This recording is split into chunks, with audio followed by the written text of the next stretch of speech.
Welcome to the Old Time Radio Westerns. I'm your host, Andrew Rhynes, and this episode of OTRWesterns.com is brought to you by... Now let's get into this episode. This episode of Western Stories, we bring you Lux Radio Theater's adaptation of Virginia City. In this story, Union officer Kerry Bradford escapes from Confederate prison and sets out to Virginia City in Nevada. Original air dates from May 26, 1941. Hope you enjoy, and again, thanks for listening. Lux presents Hollywood. The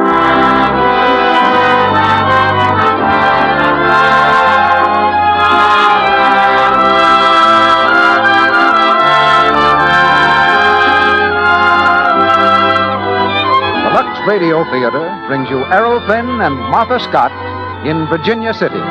Ladies and gentlemen, your producer, Mr. Cecil B. DeMille.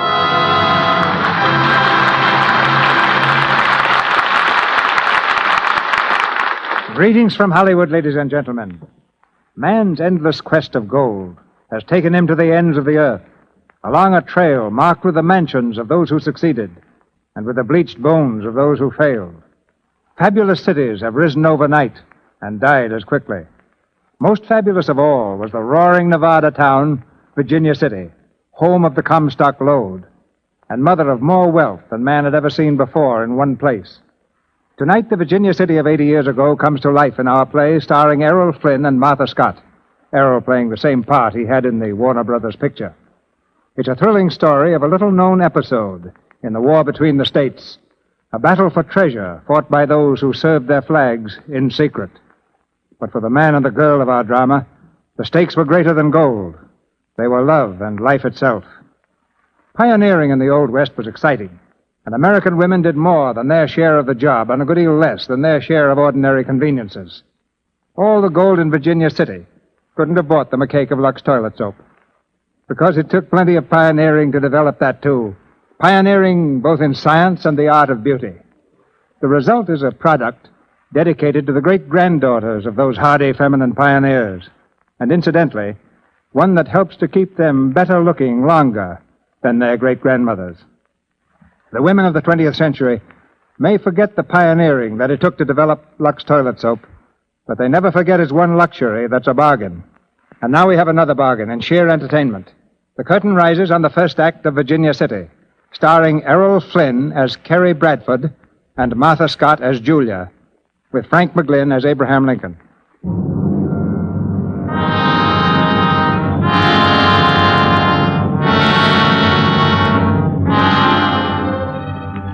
It's 1864, the third year of the war between the states. In Richmond, Virginia, stronghold of the Confederacy, a grim, dark building looms through the mists along the James River. Soldiers guard its iron gates with watchful eyes and ready guns. For this is Libby Prison, where Union captives are held for the duration of the war. But far beneath the ground, in a black tunnel, 3 of these Union soldiers are making their bid for freedom. With worn-out, clumsy tools, they work in desperate haste, digging and clawing at the damp earth. They're grimy, unshaven, their blue uniforms torn to shreds. At intervals, they pause in their labor, gasping for air. Prison powder magazine should be right above us now, Kerry. How much more we got to dig? Well, let's see. I figure we've come about 48 feet from the cell. About 7 feet more. 7 more feet and we're free. My pa must have been a beaver. I've been digging so long. All right, Marblehead. Never mind the talk. Just keep on digging. Come along. I'll have you too. Oh, sure. 7 more feet. I could do it with my bare hands. Listen. What is it, Captain? I heard something. Back there in the cell. All right, you men. I'm out of that tunnel. It's Herbie. You hear me? I'm out of there. Well, Kerry, what do we do? No use. They've got us. I'm not going back. Let him come down here and kill me. Shut up. I'm not going back, I tell you. Shut up! Come on. We're going back.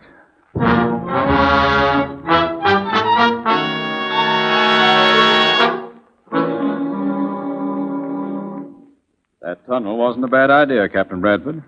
But you see, I happened to learn that you were digging it 3 days after you started last spring.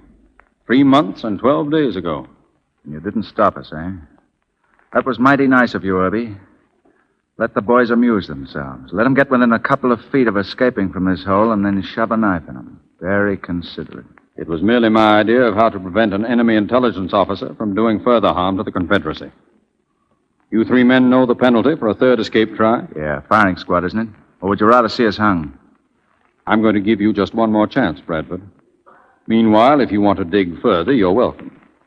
Only no matter where you come up, Captain, I'm afraid you'll find a few bayonets waiting for you. That's all. Oh, no. No, Herbie, that's not quite all. Maybe you'd better have me shot or hung right now. Because if I ever run into you again, anywhere, anytime, I'm going to collect for that tunnel, every last foot of it. I'll be at your service, Captain. Captain Herbie? Yes? There's a lady waiting to see you, sir. A lady? She said to tell you Miss Julia Hayne, sir. Where is she? In your office, sir.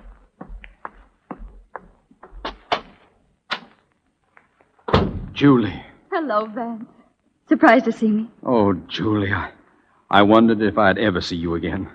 Why didn't you answer my letters? There was nothing to say, Vance. But what about you? What's been happening? I knew you were here, of course.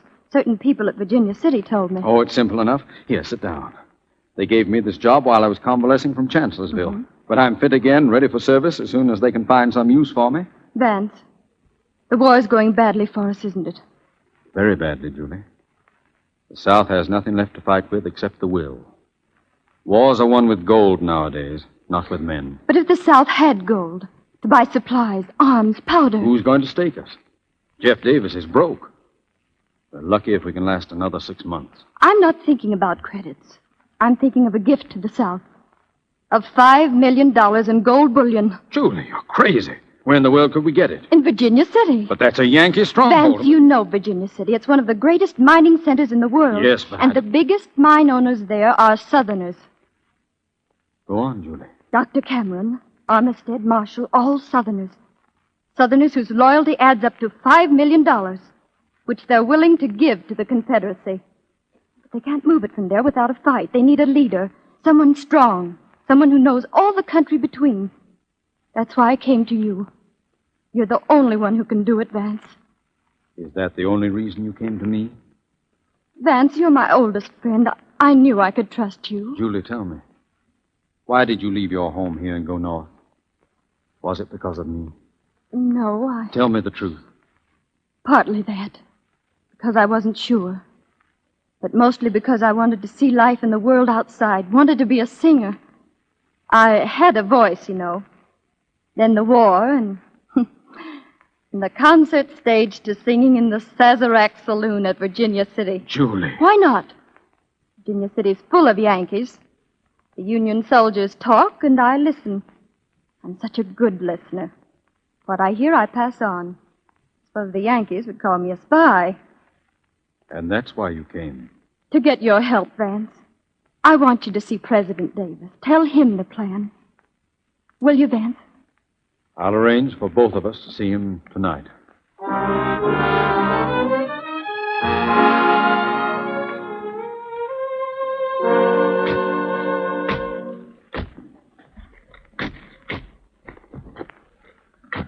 Herbie certainly dealt us an extra ace when he didn't shut off this tunnel. How much more, Captain? Just about finished. There's the floor of the powder magazine. We better talk low. I still don't see what good it's going to do us, Captain. You heard what Herbie said. They'll be waiting up there for us. Marblehead, will you please shut up? Olaf, did you bring those rags? All I could get, Captain. Here. But look, Captain, Pile them up under the floor. Now, crawl back and get that can of coal oil. Be careful with it. Don't worry, Captain. Coal oil? What are we going to do with that, Captain? Oh, Marblehead, whoever named you is a genius. Look, there's the powder magazine, right up there. We're going to drench the rags with coal oil, put a match to it, and crawl back just as fast as we can and wait for the big noise. Oh, you mean we're going to blow our way out? What else? Or in. We won't know which until tonight.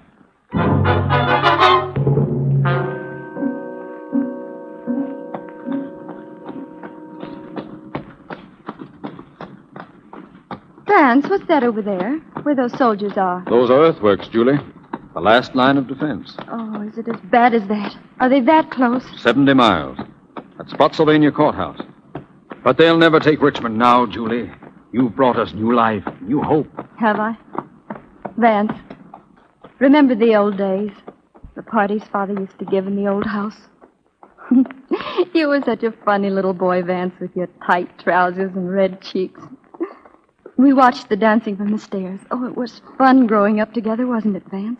I wish it had lasted forever. We were close then. When I was 14, you gave me a ring made of twisted violet stems.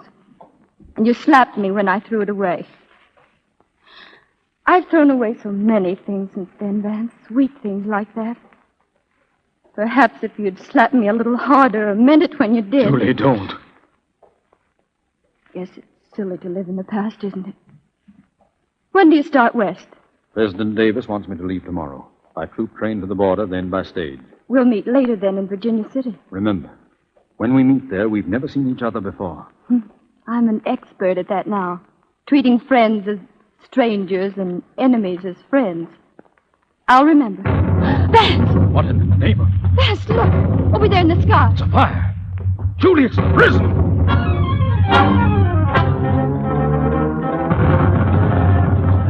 Keep a line round the west wall. Don't let anyone through. Captain Irby. Well, did you get into Bradford's cell? Yes, sir, but it's empty. The 3 prisoners have escaped.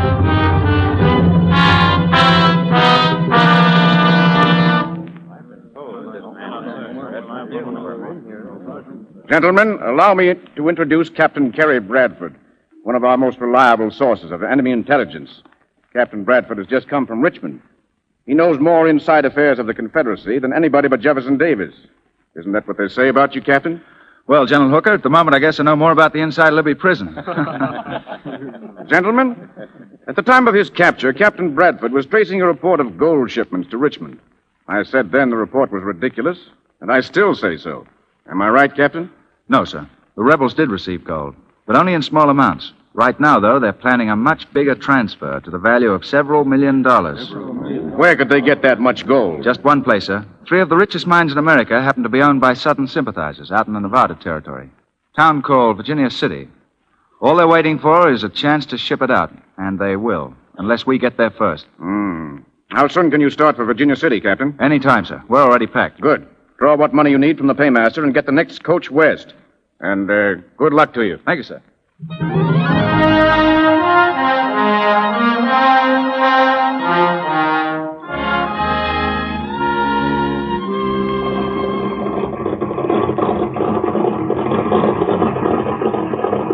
Hey, driver, what's the next stop? Red Prairie, about 30 miles. Thanks. Will you please close that door? You're stepping all over me. What? Oh, sorry, ma'am. I didn't quite realize. It's quite all right. Hey, Marblehead, why don't you move over a little? Can't you see you're crowding the lady? Oh, me? I didn't step on Go it. on, sit over that way. Is that better, ma'am? Thank you very much. Oh, not at all. You should know they shouldn't try to crowd 6 people into one coach. But as long as they have, I guess we ought to introduce ourselves. My name's Kerry Bradford. These 2 gentlemen are good friends of mine. There's Mr. Olaf Dawson and... My name is Upjohn, Benjamin Upjohn. Oh, Mr. Upjohn. How do you do? And this gentleman over here... Vincent is my name. Oh, Mr. Vincent. Well, gentlemen, I'd like you all to meet I don't believe I caught the name. I don't believe I mentioned it. Well, that's what I meant. Julia Hayne. Oh, thank you. Gentlemen, Miss Julia Hayne. All right, Kerry, you win. Here's your $1. Oh, put it away, won't you? Put it away. Well, we bet, didn't we? You said you'd get acquainted with her before we hit Kansas City. How interesting. Yes. My friend has a great sense of humor, ma'am. That's why we call him Marblehead. You can understand why. If you'll excuse me, I'd like to get on with my book. Here, Marblehead. Take back your $1. Oh, my goodness. Oh! That's all right, just a little bump. Nothing to be alarmed about. My congressman's going to hear about this road. In fact, I shall take it up with President Lincoln. He's kind of busy right now. There's a war on, you know. Don't mention war to me, please. It's bad for business. What is your line, mister? Life insurance, Standard Mutual. Perhaps I can interest you in a policy? No, thanks, stranger. I would not be a good risk. Oh, I wouldn't say that. What sort of business are you in, Mr. Vincent? Well, suppose you say I handle hardware. Full line? Oh, full enough. Yeah, take a look at this. That's a pistol. One of my samples. Pass it around. Pretty job, isn't it, Mr. Bradford? Yes, very nice. Oh, any of you men happen to be carrying guns? Not me. I never touched them. Me neither. Why do you ask? This country is not quite so soft as you might think. You ever hear of John Morrell? No, who's he? Oh, you mean Morrell's guerrillas? Yeah, sure, I've heard of them. A lot of cutthroats, aren't they? I take that gun now, Mr. Bradford. Thank you. Well, this is their stomping ground. Morrell, he specializes in stagecoaches and passengers. Guess we would be quite a haul at that. That's what I figured. Now just sit still, gentlemen, or this pretty gun might go off. You put that gun away. There's no point in making any noise. You just hand over quietly, nobody will get hurt. I take it that you're the famous Mr. Merrill. You're a smart fellow. So I take you first. Come on, hand over, if you please. Oh, but that's the point. I don't please. Don't be funny, Bradford. This gun has a hair trigger. Oh, it won't go off. Would you like to bet? Please, he'll kill you, Mr. Bradford. Why, Miss Hayne, sudden solicitude is astounding. I beg your pardon, Mr. Merrill. You were saying... I don't particularly want to shoot you, Bradford, but I don't mind. Now, you look back out the window, you see why. About 50 men on horseback been following us for the last 10 miles. Morel's guerrillas. Morel's guerrillas. I think maybe I outdraw you, eh, Mr. Bradford? Yeah, maybe. But I've got something pretty good in my hand, too. The bullets out of your gun. Why, you... Your little derringer looked too well used to be a sample, Merrill. Anyway, I didn't like your face. In fact, I still don't. So I'll show you one of my samples. Careful, Merrill. My gun's got a hair trigger, too. Hey, Marblehead, tell the driver to stop. Hey, driver, pull up. Now, Merrill, you're going to tell your boys playtime's over. You're coming along with us. Here they come, Kerry. Now, lean out of that window, Merrill. Start talking. Make it fast and clear. And don't forget I've got my finger on the trigger. Put up your guns, men. This fellow has a drop on me. If you start shooting, he flog me. Stay here and don't follow. He's not fooling, he means it. And so do I.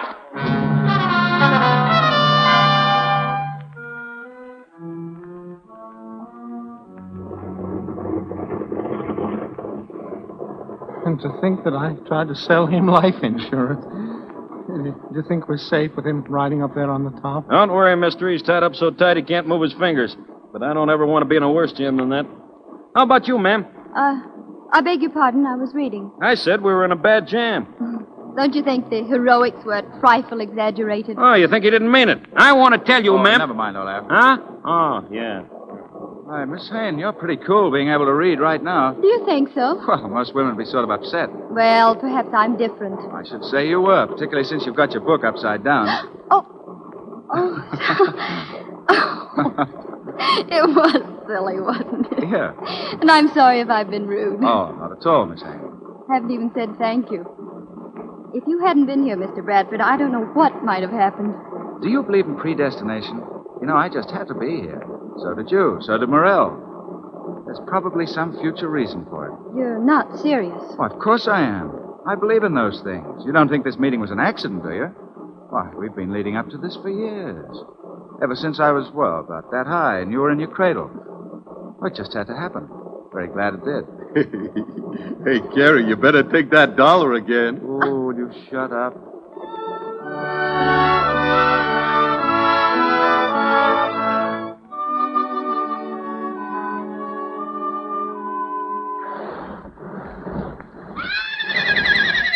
All together now. Keep it, boys. Push! Harry! Are we going to be stuck in the middle of a stream all day? Oh, we're doing our best, Julie. Say, you know what the trouble is, don't you? It's that 180 pounds of yours. Come on, out you get. What do you mean? Well, do you think you can sit up there and play the lady while we struggle in the mud? Come on. I'm going to carry you over to the bank. You are not. Oh, lady, I'm not asking you. I'm just telling you. Come on. Get down off of there. Harry, stop. Put me down. Put me down, do you hear? Oh, certainly. Just which part of the stream would you like to be dropped in? What? You wouldn't dare. Well, how could I help it? It's predestination. Fortunately, I don't believe in it. Oh, but I do. You see, before we were born, it was decided. Someday I'd be standing in the middle of a stream with a lovely girl in my arms, helpless. No, not so very helpless. I'd look at her, she'd look at me, love shining in her eyes. Now listen, Kerry Bradford. Then slowly I'd lift her head and kiss her. Kerry. Sorry. Just had to do this, Julie. Who am I to interfere with predestination? Kerry, you... Oh, Kerry. Here we go! Get him! Olaf, what's the matter? Merrill, he got away!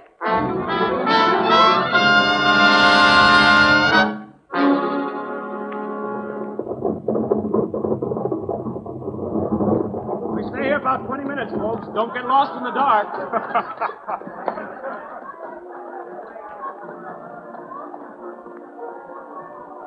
Well, I must be a stimulating companion. That expression is definitely far away. I was half dreaming, Kerry. Nice dream. About us. We were climbing a mountain together toward a sunrise. But when we neared the top, you stopped me, almost as if there was something on the other side you didn't want me to see. There isn't, Kerry, is there? What could there be? That's what I mean. You seem so, well, evasive's not the word, but elusive. I know so little about you, really. Well, do I know any more about you, your other life, family, men you must know? What your place is in Virginia City? That's your home, isn't it? Yes, it is now. This time tomorrow night, we'll be there. Sounds dreadfully final. Uh-huh. But it isn't, is it, Julie?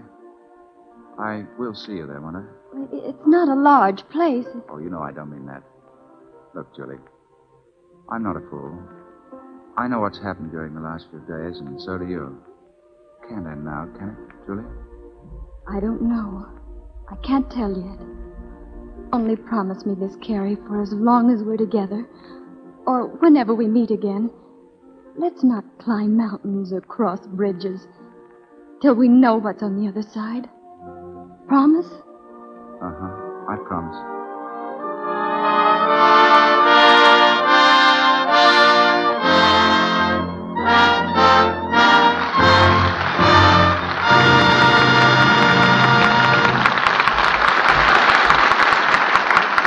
In just a moment, our stars, Errol, Flynn, and Martha Scott, will bring us Act Two of Virginia City.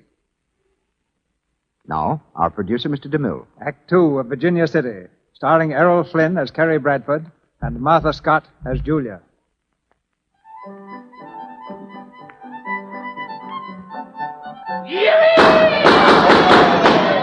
Right this way, boys, the daughter riches, rum and rapture, the one and only Sazerac Saloon, famous from Philly to Frisco. This is Virginia City, a sprawling, roaring boomtown, where a drink of bad whiskey is costly and a human life is cheap. Once within its borders, Julia Hayne disappeared completely, lost herself in the sea of noise and lusty living. But now Kerry has traced her to the Sazerac Saloon.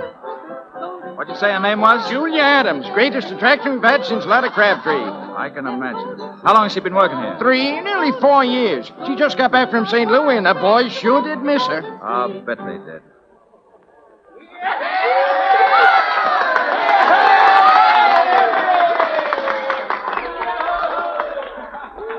Hello, Julie. Oh, hello, Kerry. I saw you come in. How do you like Virginia City?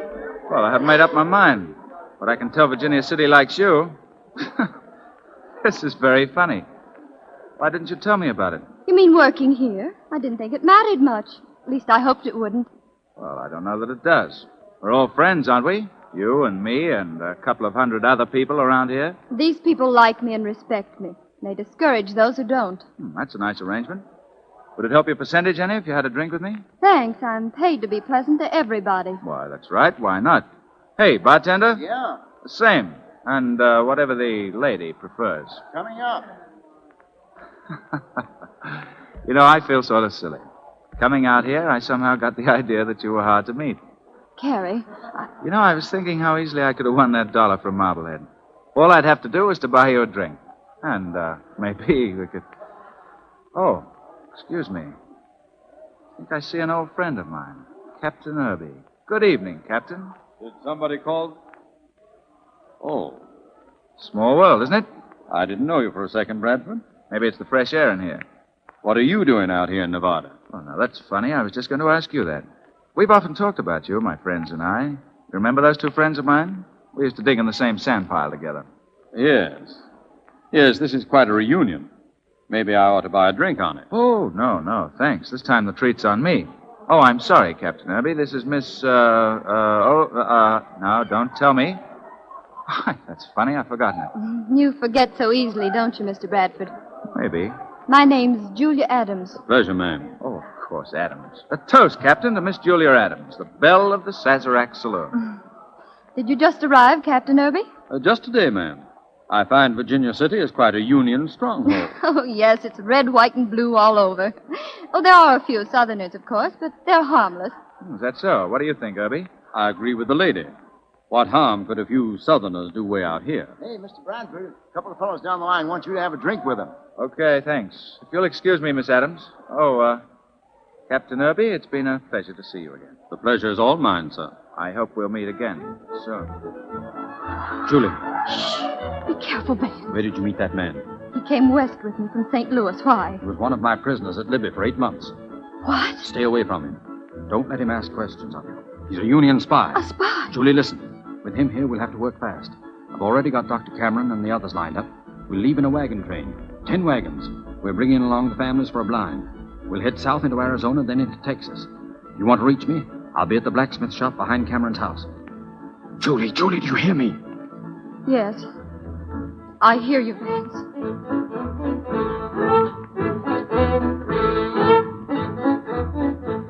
What's the next move, Kerry? Yeah, and what's Irby doing out here anyway? I'm not sure. I got a hunch it's the same business we're on. Well, let me go get him, the dad-burned, slab-sided, double-crossed... Whoa, wait a bit. Not yet. We'll just watch him for a while. Get over there by the door, all right? When he leaves, give me a signal. We'll follow him. All right.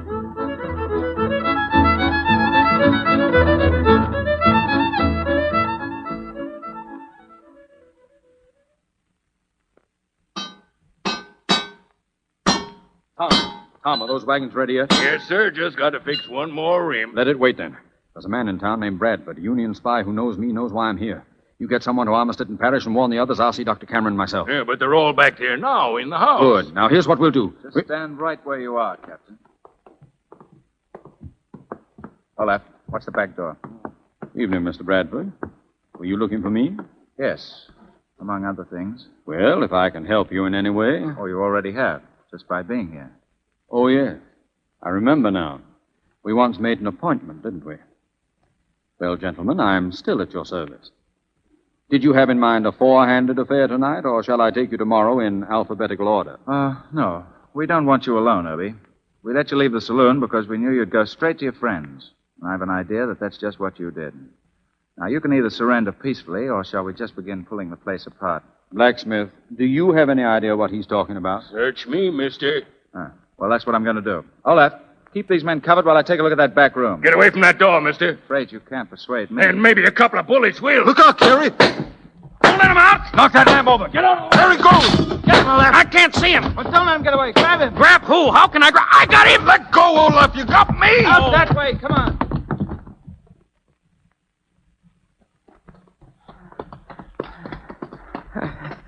It's no use, Kerry. They got away. Yeah. Well, listen. Get to Colonel Drury fast. Yeah? Tell him to call out the garrison. Block every road and street with mounted troops. Yeah. We'll get Irby if we have to rip this town apart. Now we know he's our man. That's right. I knew it as soon as he shot at me.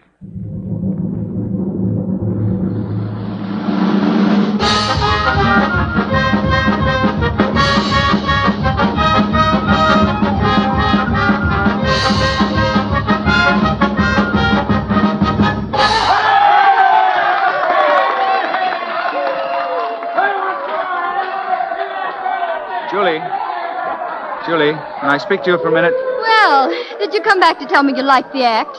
Well, not exactly. Matter of fact, though, it's a pretty good act. Thank you. Oh, I don't mean the one you put on down there on the stage. I mean the one you're putting on for me now. You see, Julie, I keep on thinking of you as well as the girl I met coming out here. Somehow I couldn't picture her in this place. You could the other night. Yeah, for a while. I'm sorry, Julie. I came here to ask you to forgive me. Kerry, no matter how much a man's in love, he still wonders if a woman's good enough for him. When a woman's in love, well, she's in love, and that's the end of it. Julie, you once said that we should never climb mountains or cross bridges until we know what's on the other side. Well, I don't want to know. You can tell me anything you want, and I'll believe you. That's about how much I'm in love with you, Julie. Oh, Kerry. Look, I may have to leave here soon, I'm not sure, but just in case I shouldn't see you again, I wanted you to know. Kerry, you're in some danger, aren't you? Well, Virginia City's a dangerous place. Besides, there's a war on. Yes, there's a war on. Could I see you for a moment, Captain Bradford? Yeah, well. Captain, someone saw Irby near the rear door of the Sazerac a half hour ago. Good. We'll take a look around. I'll be right with you. Yes, sir. Is that the real reason why you came here? I can't talk about that now. All I can tell you is, Julie, I love you. And that's more important than anything else in the world. Remember that, will you? Goodbye, Julie, my dear. Goodbye, Kerry.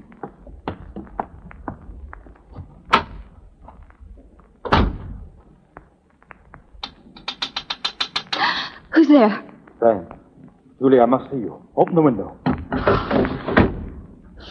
Vance, he's downstairs now. He's looking for you. Yes, I saw him. They found the hideout.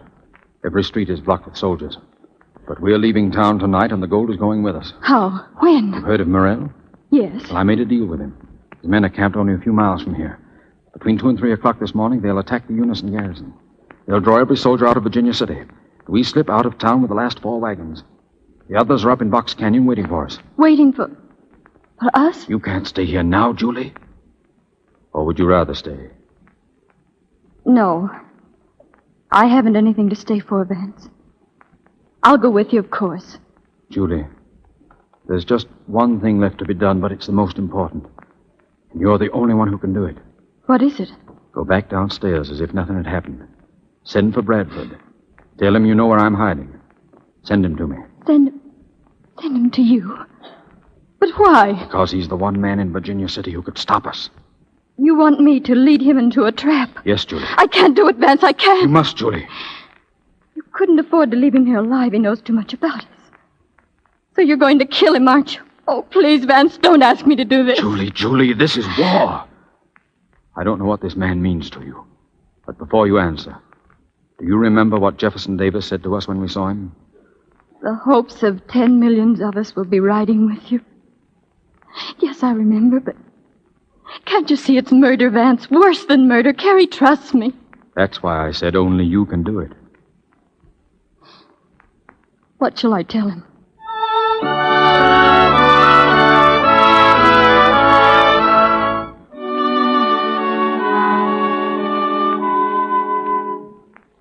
Julie. Darling, what was it you wanted? Kerry, half of Virginia City knows who you are and why you're here. Why didn't you tell me? Well, it's part of my job not to talk too much. I was going to tell you at the right time. There'll never be any right time. I know these Southern people. I've lived amongst them. They're my friends. And they'd kill you before they gave up their gold. Well, you can't blame them for trying. They'll have to improve their aim a little first. Oh, Kerry, you mustn't go on with the search. Please. For my sake. I can't quit now, Julie. Not even for that. I've got to find Irby. All right. I can tell you where he is. What? Where? How would you know that? I told you they're my friends. Irby's in a hideout by himself. The boy who brought you my message will take you there tonight. But you'll have to go by yourself. Irby's ready to make a deal with you, to give himself up, if you come alone. How do I know I can trust him? How do you know you can trust me? If there was any danger, do you think I'd let you go? That's good enough for me, Julie.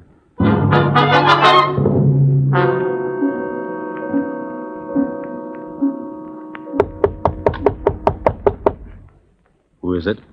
Bradford. Are you all alone, Bradford? Yes? Come in. I got your message. What do you want? There's not much I can expect, is there? Oh, about as much as you gave me in Libby Prison. So now you're going to collect for that tunnel? No, Irby. No, I'm going to forget about the tunnel. Oh, are you? Yes, it's not easy, mind you. After you've been digging in the mud for 3 months, you're bound to harbor a few grudges. But that was before I knew you were a Confederate spy. I presume you're giving yourself up. It's the logical assumption. Fine. But before we can make any kind of a deal, I'll have to know just where that gold's hidden, who your friends are. We're going to put them away where they'll be safe until the war's over. Even then, I can't guarantee that you won't be hung. You Yankees always did drive a hard bargain. But this time, I think we'll trade on my terms. Oh, you don't say. What would your terms be? I prefer your company to your life, Captain. Don't move your hands and turn around slowly. Allow me to introduce Dr. Cameron, Mr. Marshall, Mr. Armistead. All of them excellent marksmen. Oh. Good evening, gentlemen. We're all ready to leave, Vance. You're going back home with us, Bradford, as an escaped prisoner of the Confederacy. Back to Libby Prison, in the sentence you ran away from. I hated to do it this way, but you were moving too fast for us. Irby, don't you think you're being a little optimistic? I doubt if you'll ever get out of this town alive. There's a squad of Union cavalry waiting for you at every street corner. I came here to give you a chance. I'm taking my chance, Captain. And your friends won't have much longer to wait. That's Merrill, Vance. He's attacked the garrison. Right on time, isn't he? Well, shall we leave? Oh, excuse me. After you, Captain Bradford. Thanks. Oh, by the way, Captain, do you know a young lady by the name of Julia Hayne? Very well, Captain. Miss Hayne is a loyal Southerner. I see. Well, I always say it's nice to be loyal to something. Shall we go?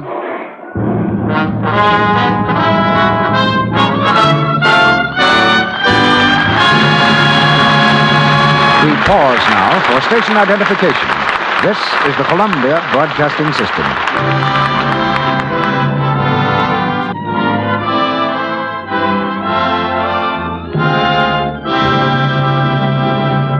After a brief intermission, Mr. DeMille and our stars Errol, Flynn, and Martha Scott will bring us Act 3 of Virginia City. It's nearly dinner time in the Fraser household, and here's Mrs. Fraser looking in on her young guest. May I come in, Mary? Don't you look pretty? That shade of pink is a honey on you. You do look lovely. Thanks, Jane. I feel good now. I certainly was all in when I got here after that long trip. But now I'm a brand new woman. That delicious Lux soap bath I just had did the trick. It certainly did. You look wonderful. All set to do a job on that new man Tom's bringing for dinner. Score again for Lux Toilet Soap. And for our thoughtful hostess, too. She's provided her guest with a toilet soap that makes a really luxurious beauty bath. When you step out of a Lux Toilet Soap bath, you know your skin is fresh, really sweet. It's fragrant, too, with the light, distinctive perfume Lux Toilet Soap leaves on the skin.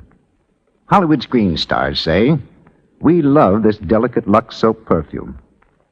And did you know how inexpensive this Lux beauty bath can be?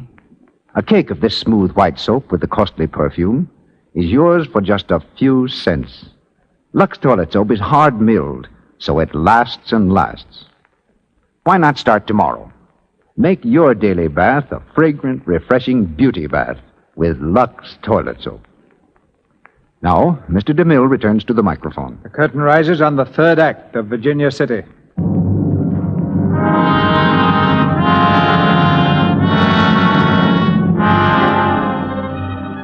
Out of Virginia City rolls the wagon train of the Southern sympathizers. With their families and all their possessions, they've hit the lonely trail into Arizona, loaded with gold, destined for New Orleans and the Confederate Army. At the head of the caravan ride Vance Irby and Julia Hayne, and beside them, tied to his saddle, is Kerry Bradford. Bradford, I'll make a bargain with you. From now on, it's going to be a tough trail and hard riding. You'll give me your word not to escape, I'll untie you. Thanks. But I think we'd better leave things the way they are. Don't want to make any promises I might not be able to keep. Suit yourself. Kerry, I'm sorry this had to happen. Sorry? For what? You did a nice job. Congratulations. It was the last thing in the world I wanted to do. Well, I'll say this. You're the only one in the world who could have done it.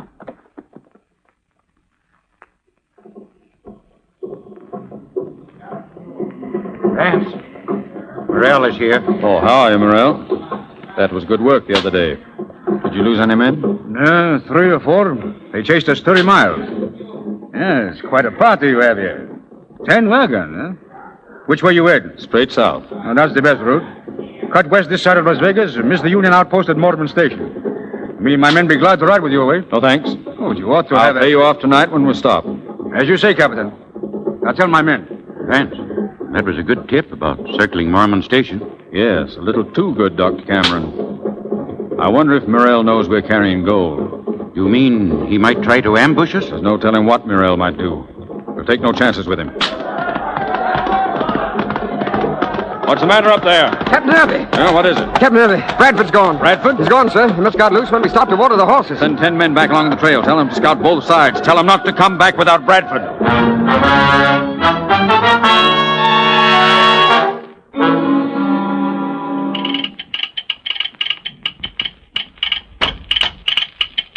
Cut that message, mister. Hey, what are you going to... Come on. Now you can send one for me. Sit down. There. Listen, You can't bust in here like Come on, this. get to work. This is important. I won't do it. You've got no right. Mister, you start pounding that key or I'll start pounding you. Now, what's the answer? Yes or no? Well, yes. I thought you'd listen to reason. This is to Colonel Drury, Garrison Office, Virginia City. Gold train on Immigrant Trail heading south. Slower, will you? I can't send it that fast. Come on, Immigrant Trail heading south. Send force immediately. Equip for long chase. We'll wait for you here. Sign it, Bradford.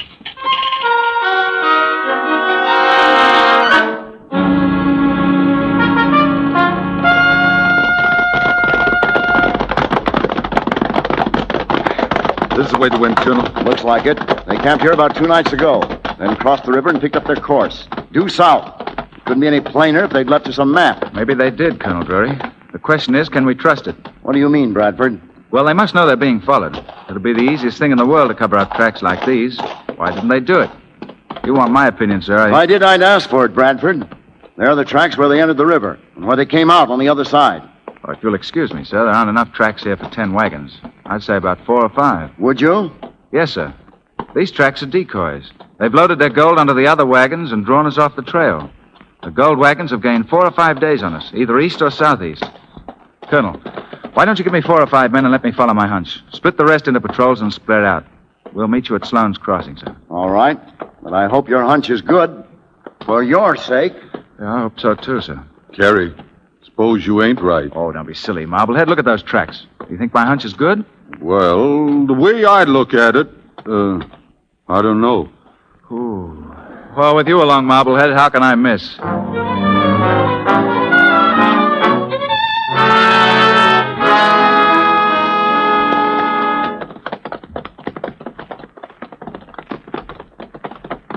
Pull up there. Hey, Olaf? That a marker over there? It's a gravestone, Kerry. What's it say? Cobby Gill, age 11. Copy Gale. I knew that kid. And they must be finding it kind of tough along here. Yeah, one of them especially. This proves you was right about the gold train, Kerry. This is the way they was headed, all right. It also proves what those people have been going through. Weariness, thirst, starvation, probably. Hey, you 2 men over there. Ride back to Drury's force at Sloan's Ferry. Yes, sir. Tell them to follow us just as fast as they can make it.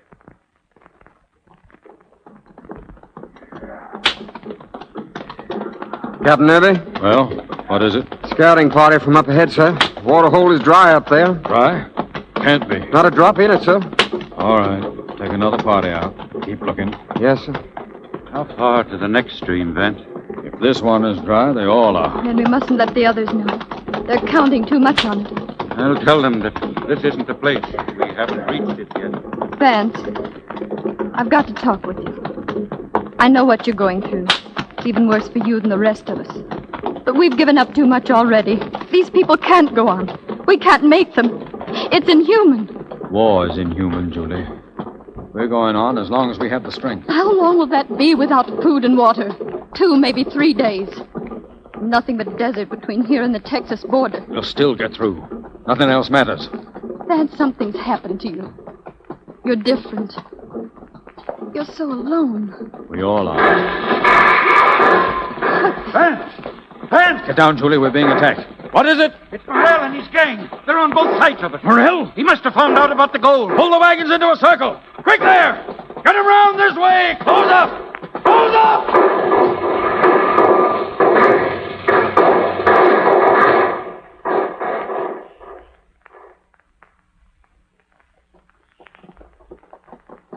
We ought to be almost up to him, Kerry.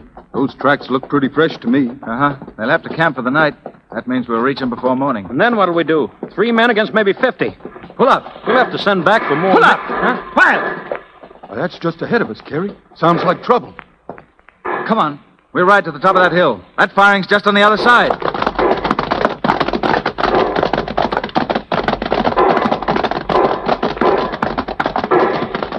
There they are, Kerry. 6 wagons. They're being attacked. Keep down, all that. That's Merrill's men attacking. They've got the wagons surrounded. What do we do, Kerry? Well, let's see. I imagine they could use 3 men. We'll go in and help Irby. What? Help him? I wouldn't cut him down if he was hanging for a You'll week. do what I tell you, mister. Sure, Kerry. Now, come on. Everybody on his horse and ride straight for the wagons. Ready? Ready? Now!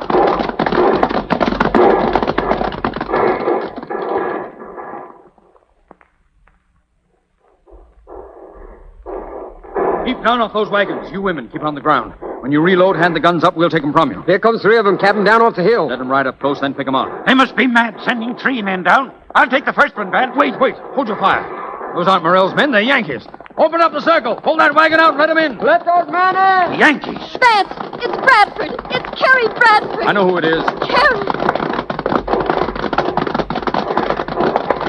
All right. Close up again. Close up. Mighty nice of you, Herbie. Thanks. Hello, Bradford. Get it. Pull that wagon around. It's wide open there. You want to... Catch him. Vance!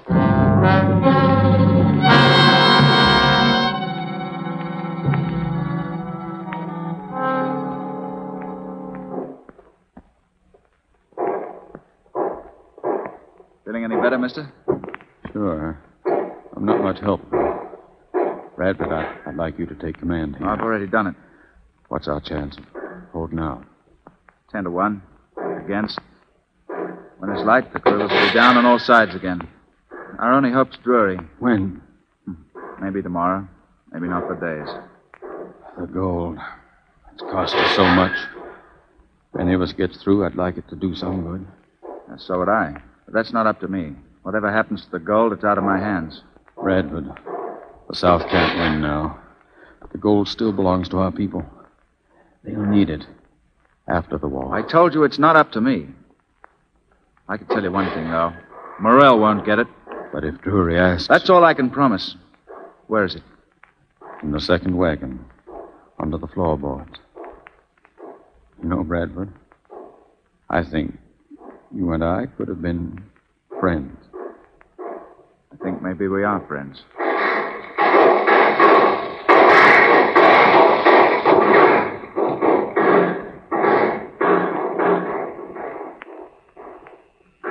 You, Dr. Cameron? Yes? What is it? Round up 3 or 4 men and hitch some horses to this wagon. Why this wagon? Because the gold's in it. Hurry up. I've got no time for explanations. So you're taking the gold and running out on us. I guess I misjudged you, Bradford. I thought you came to help us. Did you? Well, look, Doctor, you just take care of the wounded and I'll worry about the rest. Come on, get this wagon hitched up. Come on, get working. Who told you where the gold was? Herbie, you better go to him, Julie. Vance wouldn't trust you. You must have tricked him. Oh, I'd rather Murrell got it than the North. I've given my promise that he won't get it, and I'm going to keep it. This time tomorrow, none of us may care very much who has the gold or where it is, because we'll probably all be dead. But if it comforts you any to know, the gold will always be here in this canyon. What are you going to do? I'm going to put the wagon and the gold up under that cliff. A few kegs of gunpowder will blow 10 tons of rock on top of it. When the war's over, and if we ever get word back, Southern people can come and take it. Wagon hitched up. Well, take it over there, under the cliff. Drive it over to the cliff. Kerry, why are you doing this? I don't think you'd understand, Julie. Olaf, you all set? All set, Kerry. And light the fuse.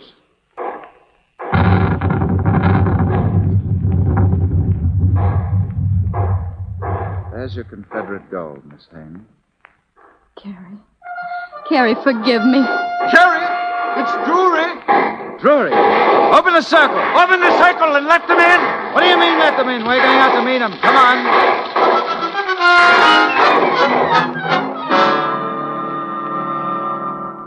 Well, Bradford, looks like we got here just in time. Round them all up, Colonel. Good. What about Merrill? Merrill's dead. That was a personal matter.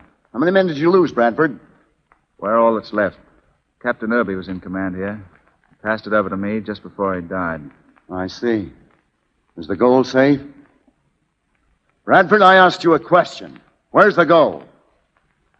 There is no gold, Colonel Drury. Is this your idea of a joke, Bradford? Have you searched the wagons? I've just told you, sir. There's no gold. Lieutenant Norman, have these wagons ready to move in an hour. We're going back to Virginia City and place Captain Bradford under arrest to be held for court-martial.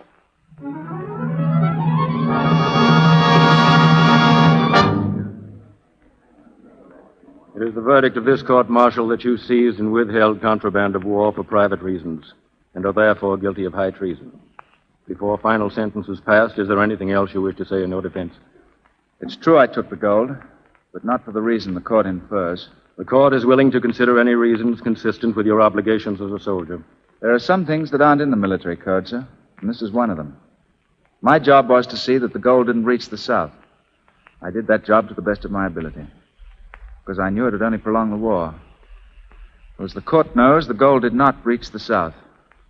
But those people, the men and the women and the children in that wagon train, I saw what they went through, sir. I saw them die for a cause they believed was right. And what did that have to do with you?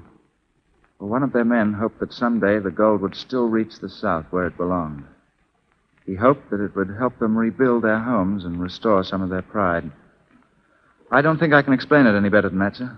Except I still believe I'm doing the right thing. That's why I refuse to deliver the gold. That's why I still refuse. It is a sentence of this court-martial that you shall be executed on the morning of April 9th, 1865, unless there be a countermanding order from higher authority.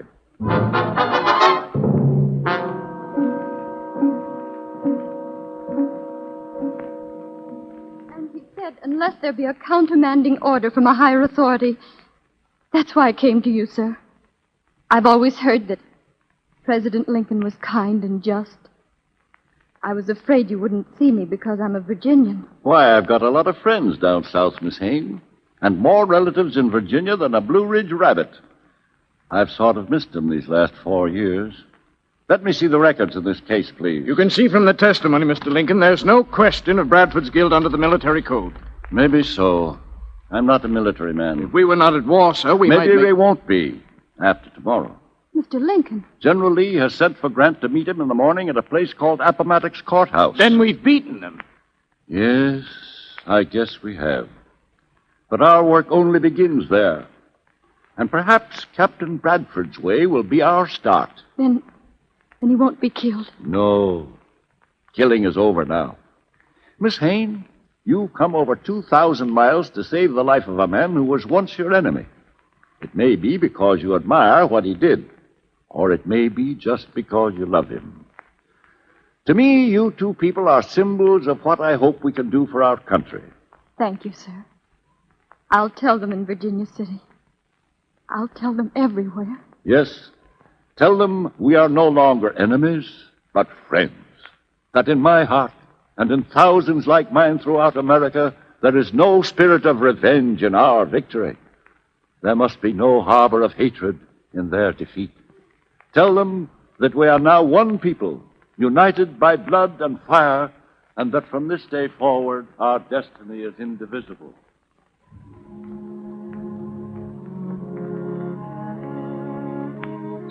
With malice toward none, with charity for all, with firmness in the right, as God gives us to see the right, let us now strive to bind up the nation's wounds, to do all which may achieve and cherish a just and lasting peace among ourselves and with all nations.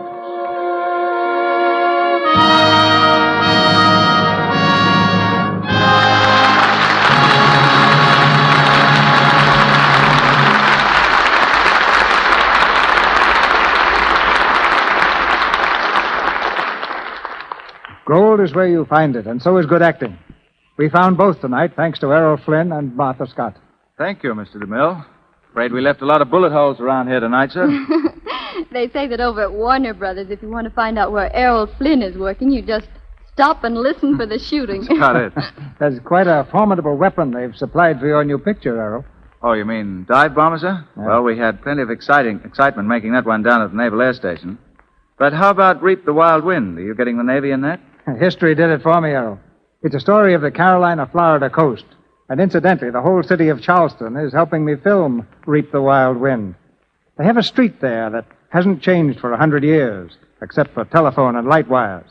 They didn't have those in 1840. So the city generously took them all down, which is real Southern hospitality. And we photographed Charleston exactly as it was 100 years ago. Well, that sounds like the second neatest trick of the week. Second? Why not the first? Well, the neatest trick of any week is the way Lux Soap helps to keep several million feminine complexions attractive. Score one for you, Martha. Pretty important to every woman to have a skin that's soft and smooth, and that's why Lux Soap Care is important. I've used it for years. Millions agree with you, Martha. And I'd say the only ones who don't are those who haven't tried Lux Soap yet. What's doing here next week, Mr. DeMille? Plenty, Errol. We're going to present They Drive by Night. And our stars are George Raft, Ida Lupino, Brian Dunleavy, and Lucille Ball. It's a story of the men who guide the giant trucks over the nation's highways and the peril that rides beside them as they drive by night. You'll hear George Raft and Ida Lupino in the same parts they played in the Warner Brothers picture, and with Brian Dunleavy and Lucille Ball to help them. Opportunity knocks at this microphone next Monday night. It's an exciting subject for a play, Mr. DeMille. I know everyone will want to hear it. Good night. Good night. Good night. You can drop by and shoot up this theater any time, Errol.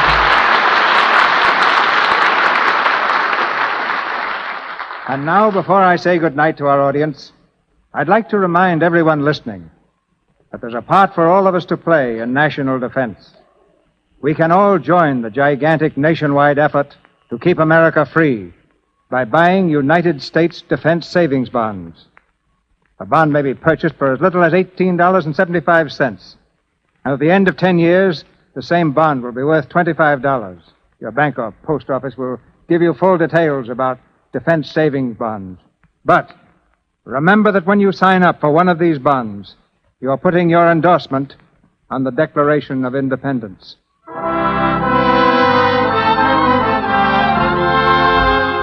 Our sponsors, the makers of Lux Toilet Soap, join me in inviting you to be with us again next Monday night when the Lux Radio Theater presents George Raft, Ida Lupino, Brian Dunleavy, and Lucille Ball in They Drive by Night. This is Cecil B. DeMille saying good night to you from Hollywood.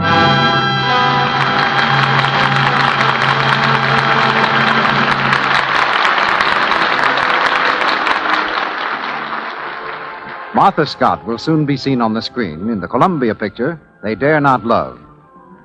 Included in tonight's play were Gale Gordon as Vance, Warren Nash as Merrill, Griff Barnett as Dr. Cameron, Edwin Max as Marblehead, Lou Merrill as Olaf, Theodore von Eltz as General Hooker, Hans Conried as Upjohn, Forrest Taylor as Drury, and Charles Seel, Stanley Farrar, Edward Arnold Jr., and James Eagles. Our music is directed by Louis Silvers, and your announcer has been Melville Ruick. This is the Columbia Broadcasting System.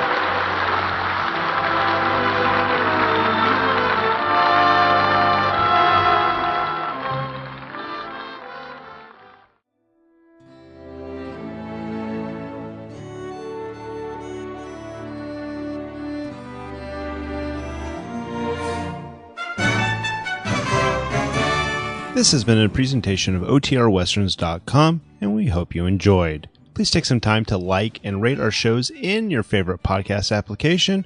Follow us on Facebook by going to OTRWesterns.com/Facebook. Join in the conversation by going to OTRWesterns.com/Discord. And don't forget to send us an email, podcast@OTRWesterns.com. This episode is copyright under the Attribution Non-Commercial Share Alike copyright. For more information, go to OTRWesterns.com/copyright. Have a great day, and again, thanks for listening.